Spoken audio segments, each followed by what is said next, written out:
মালদায় এসেই মালদার নিহত তৃণমূল নেতা তথা কাউন্সিলর দুলাল সরকার ওরফে বাবলা সরকারের বাড়ি গেলেন মুখ্যমন্ত্রী মমতা বন্দ্যোপাধ্যায়। তিনি যুব আবাসের ময়দানে হেলিকপ্টার থেকে নেমে গাড়িতে চেপে সোজা চলে যান মালদা শহরের মহানন্দা পল্লীতে নিহত তৃণমূল নেতা দুলাল সরকারের বাড়িতে। সেখানে নিহত নেতাশ্রী কাউন্সিলর চৈতালি ঘোষ সরকারের সঙ্গে দেখা করেন, কথা বলেন তার সঙ্গে। গোটা বিষয়ে তার কাছে মুখ্যমন্ত্রী প্রয়োজনীয় খোঁজখবর নেন। মালদা থেকে বিশ্বজিৎ মণ্ডলের রিপোর্ট। নেওয়া হবে এবং কতগুলো কথা আমার কানে এসছে, সেগুলো ইনভেস্টিগেশনের ব্যাপার। আমার যা বলার আমি ডিজির সাথেও এর মধ্যে কথা বলেছি, এসপিকেও বলেছি, আইবিরও যারা আছে বলেছি। বাবলার অসম্পূর্ণ কাজ চৈতালি করবে।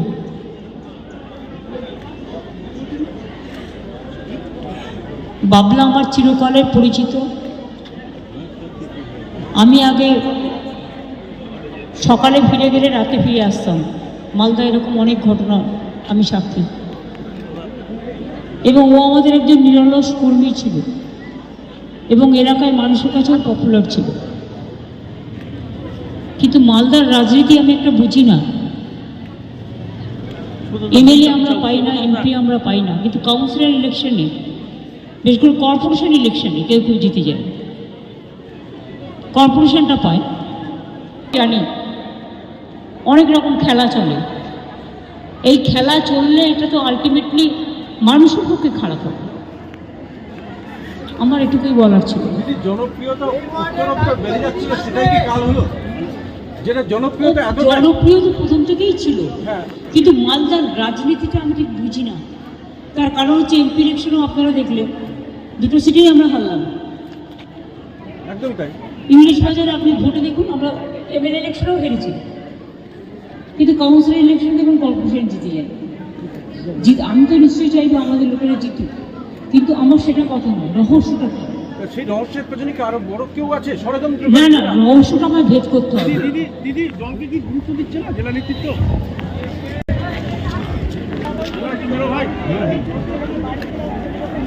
দাদা সাহেব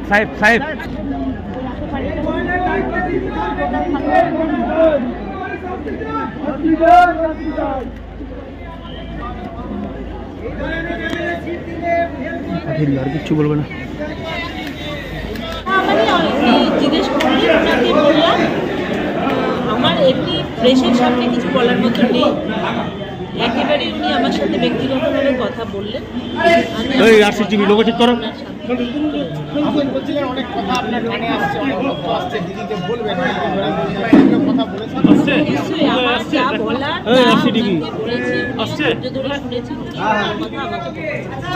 নাম বলেছেন না সেটা তো আমি বলতে পারবো না। আমি আমার যা মনে হয়েছে আমি সেটা ওনাকে বলেছি। আমি এই দিনের অপেক্ষায় ছিলাম এবং ওনাকে অনেক কৃতজ্ঞতা, শ্রদ্ধা যে উনি আমার কথা শোনার জন্য এবং আমার এখানে আমার যে ব্যথা সেটা উনি আমার পাশে দাঁড়িয়ে আমাকে বলে উনি গেছেন। আমি ওনার প্রতি শ্রদ্ধা জানাচ্ছি, কৃতজ্ঞতা জানাচ্ছি যে উনি ওনার এই মূল্যবান সময় থেকে এসে বাবলার প্রতি যে আস্থা, যা ভরসা ওনার ছিল, সেটা উনি এখানে বলেন। ম্যাডাম বললেন যে বাবলাদার পরবর্তী দায়িত্ব আপনাকে দেওয়া হবে, সেটা কি? অরিন্দম হাতটা পিছাও।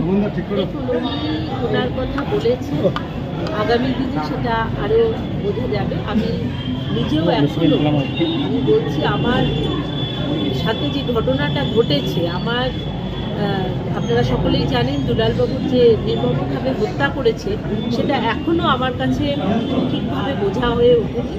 আমি এই মুহূর্তে অন্য কিছু ভাবছি না। আমি এখন তার যে আসল দোষ, তাদেরকে ধরা হোক, তাদের সর্বোচ্চ শাস্তি হোক, এটাই আমার কাছে।